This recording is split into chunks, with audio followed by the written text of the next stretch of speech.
This is Sarah, and I'm going to do my abdominal inspection. This is Wes. He's consented to do it. He's a 31-year-old male. So the first thing that I would do is, or I'm going to do, is look at his abdomen, looking for symmetry, color, shape, surface motion, any arteries, pulsation, distension, and he comes up normal in all those areas.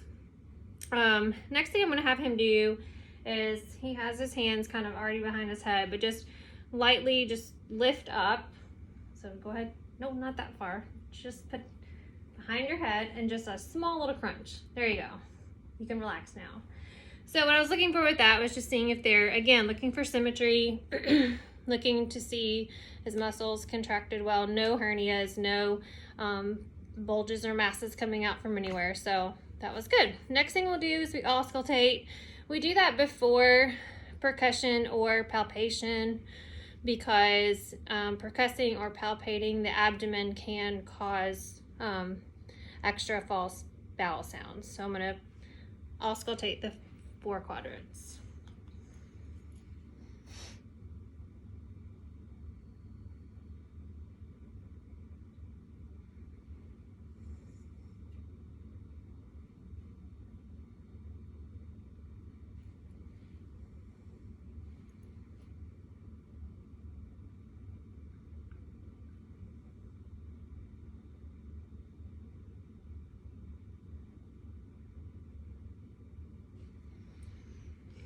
And he has normal vowel sounds,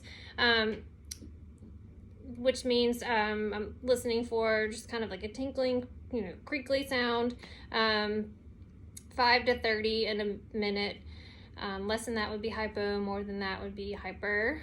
We also can listen for bruits, so abnormal whooshing through arteries in the abdomen. Aortic, renal, iliac, and femoral are ones that we can listen to. On Wes, I'm gonna listen to, try to hear aortic, renal, and iliac, and I could listen for femoral if needed. And I'm using the bell to do that.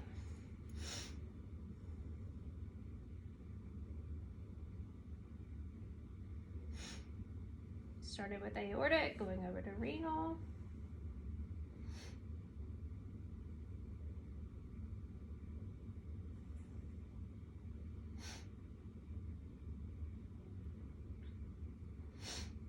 Down to iliac.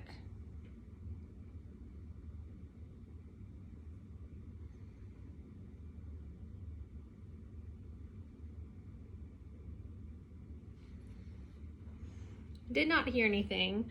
I did in clinicals hear an iliac bruit, so that was a good point of reference for me.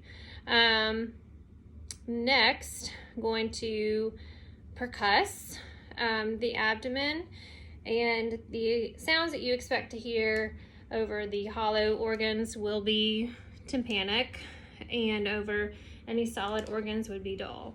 So hitting all 4 quadrants on those.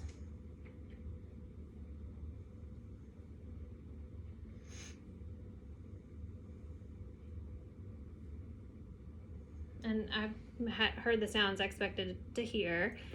You can estimate the liver size.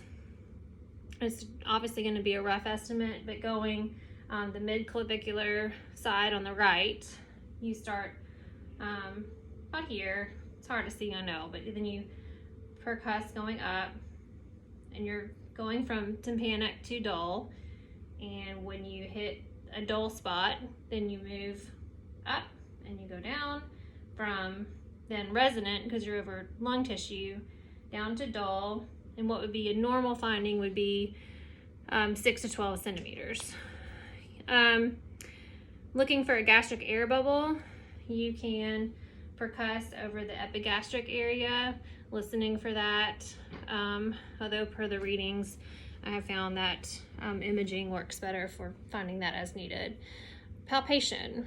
So we lightly palpate the abdomen, 1 centimeter deep first time, looking for any resistance, guarding, or tenderness. So just kind of gently pressing around in all areas. As you can see, he's not exhibiting any of those qualities. Everything looks good. Next, a more deeper palpation, 5 to 8 centimeters, looking for any masses, anything that's just feels out of the ordinary for what you expect to be there anatomically, and nothing feels abnormal. The other thing palpation can be used for is to palpate the major organs of the abdomen. So the liver here under the border of the ribs. When a patient exhales, you can push it down to where you can feel the edge of the liver, and that's not abnormal. If you could feel it without them moving their diaphragm, then that would be an abnormal finding. It is abnormal to be able to palpate the spleen. With deep palpation, you can feel kidneys at times, and here midline aortic pulsations can sometimes be felt depending on the weight and size of the patient. Also, any other masses can be felt when a patient is palpated deeply in their abdomen. So the only thing else I'm going to have Wes do is sit up, and let me change my phone a little bit. So placing my hand about the costovertebral angle, it's about right here. Just checking for kidney tenderness. How's that feel?